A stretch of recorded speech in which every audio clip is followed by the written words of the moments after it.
Welcome to Jamestown, New York, Bobby Meacham. Thanks, Greg. This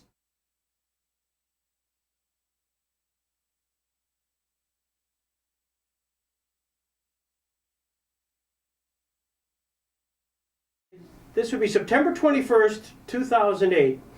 You have the best seat in Major League Baseball to watch the last game at Yankee Stadium.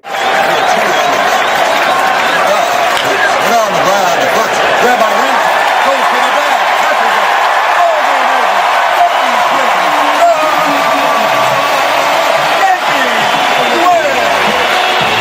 it, What was that? What did that mean to you? Well, I went into it knowing obviously the last game at Yankee Stadium, and so it was going to be pretty exciting. I was wondering what it was going to be like, and it was better than expected. Actually, it was pretty cool to be able to before everything started, get the ceremonies going, and sit in the dugout with all the guys that were going to take the field. Either the guys that played there or the guys, some of their sons of the guys that played there, like Billy Martin's son. Got to talk to him a little bit. Got to talk to a few other people. Willie Randolph, the guys that I played with. Just the combination of the guys that I talked with, and the sense of how everybody was feeling about the historic, I guess the historic ideas of Yankee Stadium, and everybody that's been through there it was really cool, and it was great and exciting to be there. Great time to be there. Play with all the players I did with the Mattingleys and the Winfields and the Hendersons, and play for Billy Martin and Yogi Berra, Lou Piniella. Those guys. It was truly great to be able to do that. It was kind of just an honor, just a privilege to be able to do that, and I'm so thankful that I got a chance to play in New York. You just dropped a ton of names there. Talk to me about Billy Martin. He was my favorite. From day one I got there, spring training in '83 is my first year in any big league camp. I just got traded from the Cardinals, and right away he took a liking to me, and he basically pulled me aside and said, "You're just going to learn everything I know. I'm going to teach you." And he did. He taught me everything that I know in baseball today. So he taught me from square one what he wanted me, how he wanted me to play shortstop, how he wanted me to run the bases, how he wanted me to move runners and drive runners in, and how to play the game of baseball the correct way. Great manager, unbelievable. We always felt we had an advantage with him on our side versus the other team. So it was, I played for him 3 different times, and it was just an honor to be a part of a team that he was leading. What did that do for the team at the time? Very difficult on the team. As people would joke around or not would say about it, we were probably better than everybody in the division, but the division was close talent-wise, and since we had Steinbrenner kind of running roughshod over us, it kind of made us a little bit worse than we really were. We were probably about 5 games we lost probably because we were worried about what he was going to do and say, and versus worrying about beating the other team. So it was tough. It was difficult, not only on the young guys, but the veteran guys. It might have been tougher on them because they were used to, being understood as veteran players who were going to get the job done, and not used to day to day. They're used to a full season of getting it done, and Steinbrenner made it tough on all of us. Well, he made it tough on you?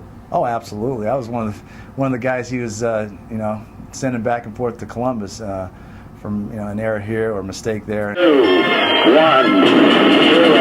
liftoff. We have a liftoff. He could, because I didn't have the long-term deal. I couldn't refuse to go down. So I was one of the main guys that he he kind of made moves with, and but I learned to live with it, and I learned to get around it, and play 5 years there. So I enjoyed my time there.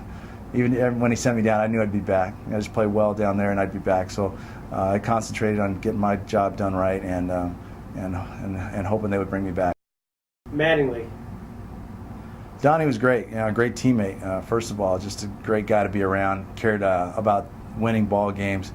Cared about he's just a passionate player. We had a lot of fun out there. At the same time, we got after it pretty good, but we had a lot of fun. Played it like a game, not so much a business like some guys do. But we loved playing together. I loved his character on the team.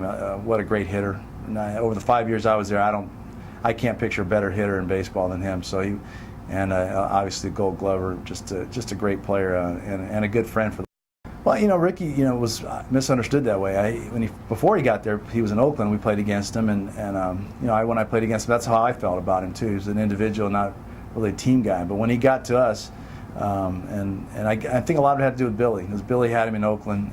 They had a mutual, I don't know, kind of agreement, but they just had just a way of liking the way each other handled, the way Billy was handled by Ricky and Ricky handled by Billy, vice versa. It was a really good combination there, a good relationship. They worked out real well together, and Ricky played very hard for us when I was there. 4 years he played with me there. He played hard. He was great. What a great player. Played hard, put up tremendous numbers, and truly cared about the team winning. As a matter of fact, he got mad a few times, not really out loud, but on the plane I remember him a couple times getting mad at some players for, yucking it up and laughing after we had just lost a tough series, and he would always grumble, these guys wouldn't be laughing if Billy Martin was back here. So he wanted to win. He wanted to play hard. He played hard and wanted to win, and he erased some of that myth about Ricky being for himself all the time. Bill was also there with. Yeah, I played with Lou his last year as a player. He was my hitting coach, then he was my manager, then he was my general manager, and then he was my manager again. So we had a lot of different relationships, but I was around Lou for all those years. The sort of funny, kind of tragic, I got sent down after the fourth game of the season in 1984. Made an error. That was my first appearance of the season. Made an error, and I was played about 3 innings. I came in as a defensive replacement, and it cost us a run, and we ended up losing the game by a run. And the next morning, Yogi called me in and said, "You're getting sent down." He said, "Here's your flight to Orlando." And I had never been to Double-A or never been to Orlando. I was thinking Orlando. I didn't understand. We didn't have a team in Orlando. I thought, did they send me to the Florida State League? I didn't know where they were sending me. So it was kind of funny in a way. But it was, as I found out, our Double-A team Nashville was opening up in Orlando the next couple of days. So I was going there to meet them, and I got joked. The guys would laugh at me when I was there for 8 days, and then the guy who replaced me got sent back to Double-A, and then I went to Triple-A, and they were laughing, and we were just all laughing about it, how long would it be for the guy who went up from AAA would be sent back down and I'd go back up. It was kind of a running joke on who was going to play shortstop in New York that year, but it ended up working out well. I played the last 100 games. I was always very proud of my defense, and I had a tape. Back then we didn't tape a whole lot, but they had a tape, and they put together a lot of my good defensive plays while I was there up until maybe the last year. And I had it, and I remember watching it in San Diego over the winter. And so I had that tape, and I had it in my new VCR, and I had watched it. I don't know when I'd watched it, but when I came home one day from working out at the school, San Diego State, when I came back to my apartment, my apartment was broken into. Oh God!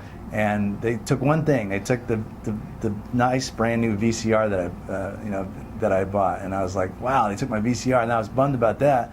And then I realized that tape that had all my great plays in there.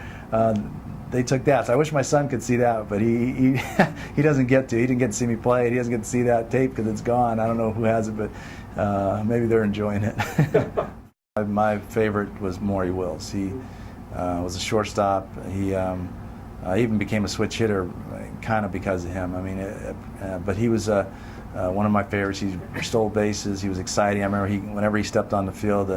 People were excited about his play. Whatever he got to first, I was joining in, everybody chanting "Go, go, go!" They put it on the scoreboard, and so I got to meet him, got to know him. I just loved Maury Wills growing up.